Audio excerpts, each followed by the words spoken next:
So I haven't uploaded one. It's been maybe every other week, but I have made videos every once in a while anyways. So in light of that kind of a schedule right now, we have been in a chill month or so. I'm gonna upload when I feel like it kind of thing, instead of that 2 to 6 videos per day thing I did a month or two ago. That was chill, not doping actually. Like I'm not gonna cap too much, but that was those weeks, and not if even more than a month, while I was doing that 2 to 6 videos per day, which I promised the year before. That was pretty dope actually. I like doing that. Every video that I made in that sequence was actually quality in itself, even though it was super frequent.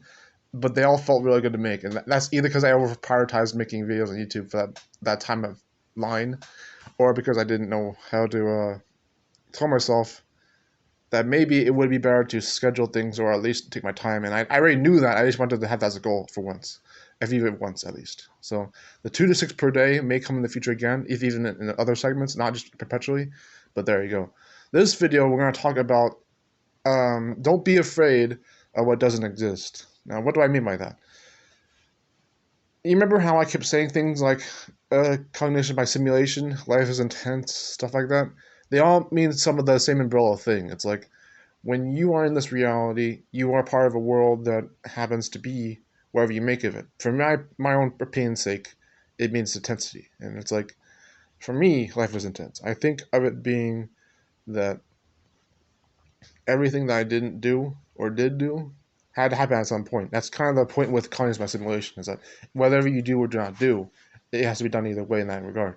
Whether even things that you don't do are actions themselves. That's supposed to be an insightful quote from the Psychologist magazine for the elders community. That was that was not even in the Kingdom Hearts negative perspective. It's more of a positive perspective that things that you don't do can still count as actions because it can still be have that kind of insightful approach to it. I said that before as well, but I've even made videos like this before, but where I talked about don't be afraid what doesn't exist. But it's like but to reiterate, things that you don't have control over, and even things that you do, are not necessarily your faults. You can still hold some form of accountability for the things that aren't in your life, or even are in your life per se.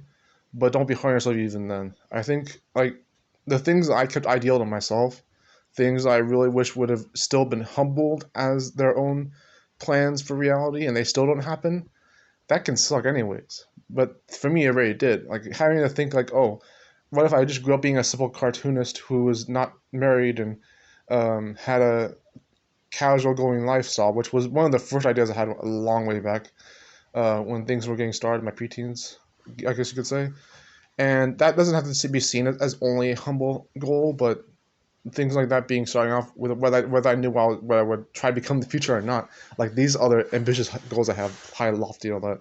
But but my point is, whether you humble your goals or make them high on a kite 24/7, don't be hard on yourself for them not existing. Like, don't be hard on yourself for things that you don't exist, even if they should have already been the point or been its own normalized standard. If you're going to have a lifestyle that you don't have to banter on for existing, like if say there's something in your lifestyle that you don't like let's say this is the common one in some articles, addiction. Um, and you're like, why do I have this exist and the thing that doesn't exist is this other bad thing that I can deal with, per se. Like that is an example. Let me put it to you this way again.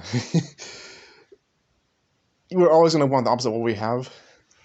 It's a tendency that we have that even we know what like this is what I heard about a long ways back, is that even if you have, because I've always been able to teach, luckily myself, choose your suffering, and not even the Jordan Peterson style of that, more like you get to choose your suffering. That's the puzzle way to see.